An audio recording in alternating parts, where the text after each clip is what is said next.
A paz do Senhor a todos. Vamos para mais um devocional que tem como título Deus é o Criador e sustentador de todas as coisas. Então coloque Deus no centro da sua vida. Coloque Deus em primeiro lugar em nossas vidas e nós vamos estar bem. O texto que nós vamos tomar por base hoje é Atos 17, 24 a 25, que diz: O que fez o mundo e tudo o que nele há, sendo o Senhor dos céus e da terra, não habita em templos feitos por mãos humanas, nem tampouco é servido por mãos de homem, como que necessitando de alguma coisa, pois ele mesmo é quem dá a todas a vida, a respiração e todas as coisas. Então Deus, ele é sustentador de tudo. E ele é quem dá a vida, ele é quem sustenta, ele é quem capacita. Então o pastor puritano Thomas, ele disse a um menino que perguntou o objetivo da vida cristã. O que era a vida cristã? Qual era o objetivo da vida cristã? E ele respondeu: Deus não nos criou principalmente para sermos felizes, mas para que Ele seja glorificado. Quando Deus é colocado no centro, então a verdadeira alegria encontra o seu lugar. Ele disse: olha, se Deus está no centro de nossa vida, nós estamos alegres, estamos felizes, estamos bem. Então, o problema do homem hoje é o que? Tirar Deus do centro.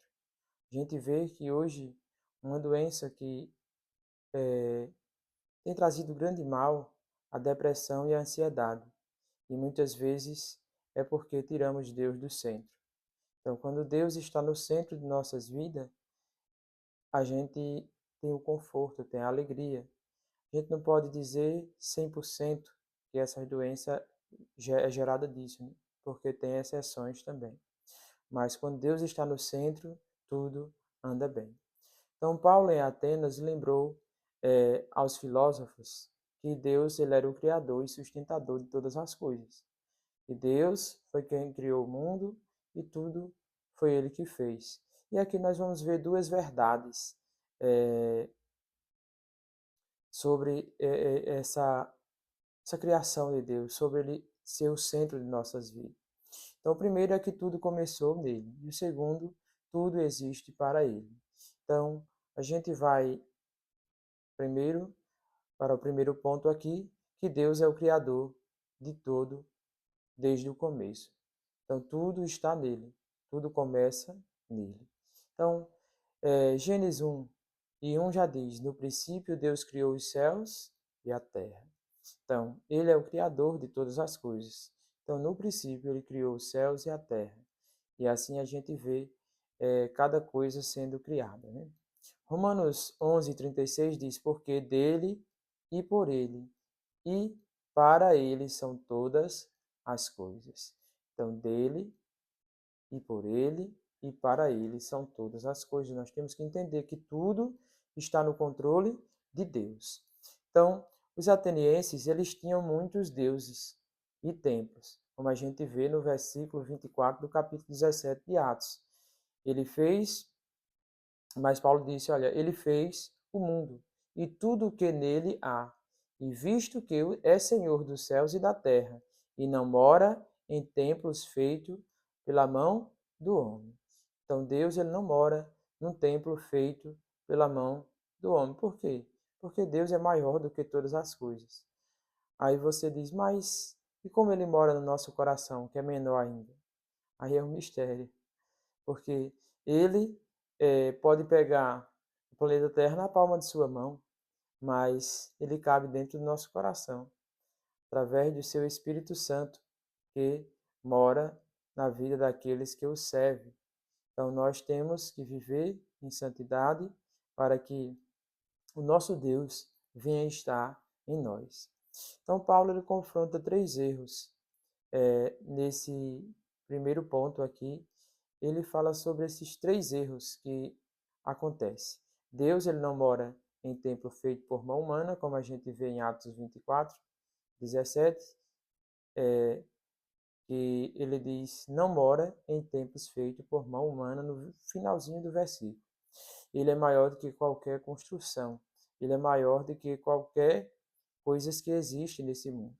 Então, ele é Deus e não pode permanecer em um local construído. Às vezes as pessoas dizem, eita, esse templo é de Deus. Ele é para Deus. É para a gente viver um momento ali de comunhão, adorando a Deus. Ele é específico para buscar a Deus. Mas Deus ele não mora no templo. Ele mora em mim e em você, em cada um de nós. Porque ele não habita em templo feito por mão humana.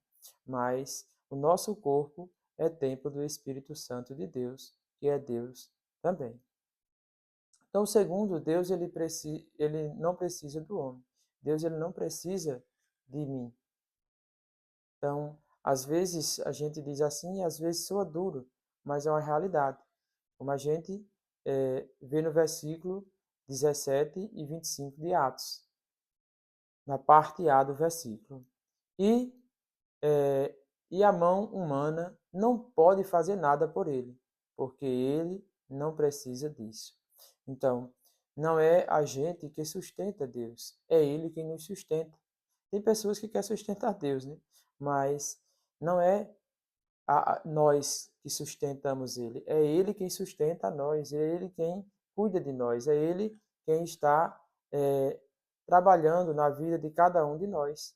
Então nós temos que entender isso, que é Ele quem nos sustenta, é Ele quem é o propósito da vida, é Ele quem está no controle de todas as coisas.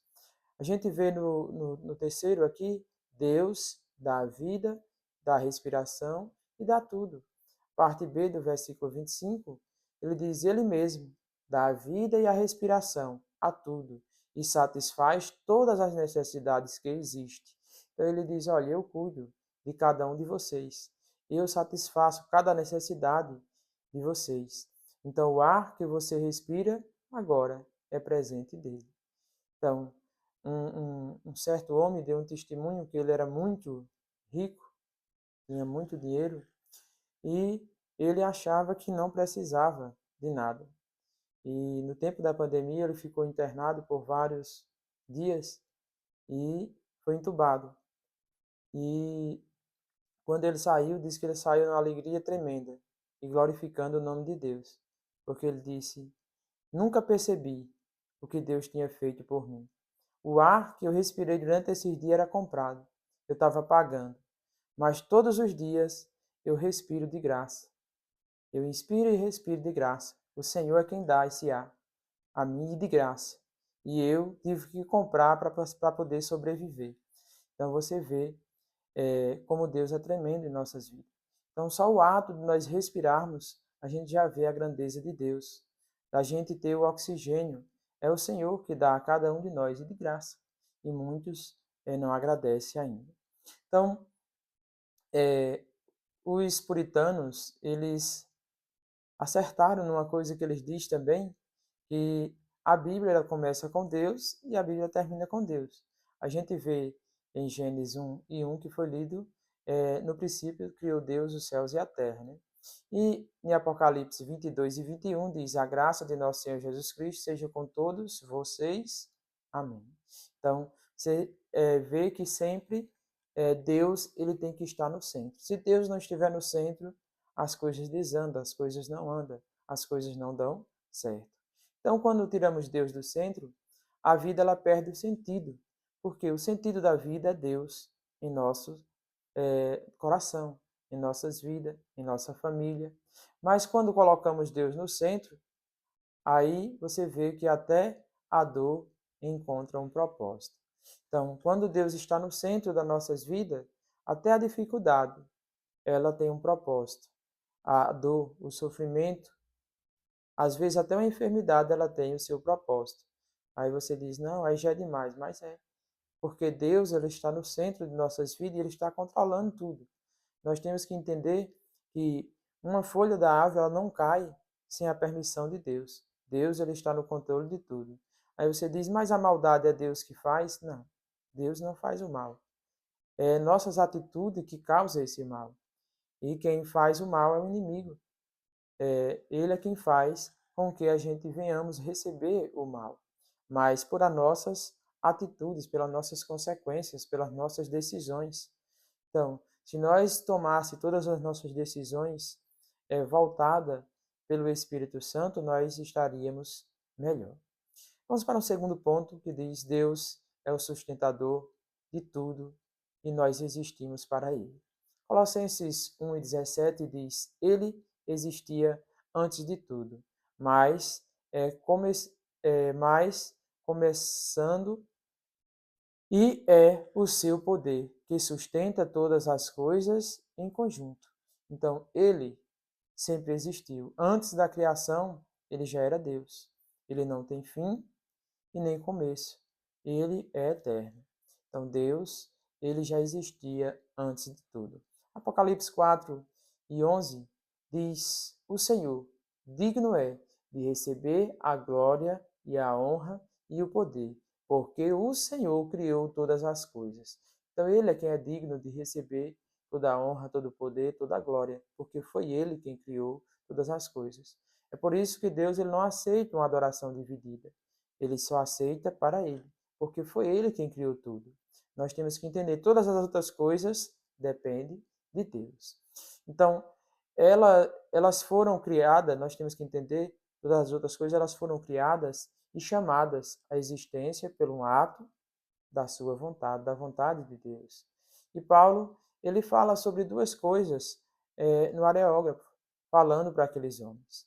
E ele faz o quê? Ele glorifica a Deus, como a gente vê. Ele mostrou que ele é o sustentador do universo, como a gente vê em Atos 17, 24, quer dizer. Ele fez o mundo e tudo o que nele há. E visto que é Senhor dos céus e da terra, não mora em templo feito por mão humana. Então nós temos que entender que ele está no controle de tudo. Segundo, ele diz: confrontou o quê? O politeísmo que tinha ali. Politeísmo é o quê? Adoração a vários deuses. Mas Paulo ali ele confronta que só existe um Deus. Deus não é um entre muitos. Ele é o Senhor dos céus e da terra. Ele é o único Deus. Então, como a gente vê no finalzinho do versículo 24, que ele diz: E visto que é Senhor dos céus e da terra, Ele é o sustentador de tudo, Ele é quem está no controle de tudo. Paulo, ele dialogou ali com os etíopes, mas não, ele não cedeu, ele ficou firme, porque o Senhor é quem controla todas as coisas. Ele usou a cultura como ponte, mas manteve a mensagem central de Deus. Então ele pegou a cultura ali e usou como ponte, mas a mensagem de Deus estava no centro. Então, quando Deus é o centro, o trabalho tem propósito. Então, tudo faz-se para a glória de Deus. Então, se Deus está no centro, tudo tem um propósito, como a gente vê em 1 aos Coríntios 10:31. Bem, vou dizer-lhe a razão, é que vocês devem fazer tudo para a glória de Deus, até mesmo o comer e ao beber, tudo para a glória de Deus. Então, imagina aí, tem que ser tudo para a glória de Deus. A gente vê que a luta, ela tem esperança. Todas as coisas, elas cooperam para o bem daqueles que amam a Deus, como lá em Romanos 8:28 diz. E sabendo que tudo quanto nos acontece está operando para o nosso próprio bem. Se amarmos a Deus e estivermos nos ajustando aos seus planos, aos planos dele, se nós estivermos cada dia vivendo de acordo com a vontade de Deus, obedecendo a ele, então tudo coopera para o bem daqueles que amam a Deus. Essa versão que eu sempre leio é da Bíblia Viva, por isso que às vezes tem alguma diferença assim, mas ela é mais fácil de compreender, porque o sentido ela é o mesmo, só muda as palavras ali e a forma da gente compreender. Então, a alegria, ela é verdadeira quando você coloca Deus no centro. Então, na tua presença, há plenitude de alegria, como a gente vê em Salmos 16:11. Tu me mostrais o caminho da vida. Junto a ti há sempre mais profunda alegria. Ao teu lado, os prazeres mais deliciosos da tua eterna presença. Então, o salmista aqui, ele se alegrava no Senhor e sabia que tudo vinha do Senhor. Então, sem Deus no centro, nós corremos atrás de felicidade e não achamos. Com Deus no centro, a felicidade é quem nos encontra. Então, nós temos que entender, sem Deus, você procura a felicidade, mas não encontra. Mas com Deus, ela vem ao seu encontro. Ela é quem lhe procura. Para concluirmos, Salmos 103 diz: Sabeis que o Senhor é Deus. Foi Ele quem nos fez. Dele somos. Somos o seu povo e rebanho do seu pasto. Então, Ele está no controle de nossas vidas. Então, volte para Deus. Volte e coloque Deus no centro da sua casa, do seu trabalho, das suas decisões. Pare de viver como se você precisasse sustentar Deus. E entenda que Ele é quem sustenta a sua vida. Então, Ele é quem dá a vida, Ele é quem dá a saúde, Ele é quem dá a família, Ele é quem está cuidando de tudo. Então, entenda que você não pode sustentar a Deus, é Ele quem te sustenta. Então, hoje é dia de nós reconhecermos dele e por Ele e para Ele são todas as coisas. E cada dia nós venhamos reconhecer isso em Deus. Romanos 11:36 diz: Todas as coisas veio única e exclusivamente de Deus. Tudo vive por seu poder e tudo é para a sua glória. A Ele seja dada toda a glória para todo sempre. Então, que o Senhor ele venha estar no controle de nossas vidas. Então, se você quer colocar Deus no centro, de novo da sua vida, você diga: Senhor, perdoa quando eu tirei o Senhor do centro da minha vida. Tu és o meu Criador, o meu sustentador. A minha vida é para a tua glória.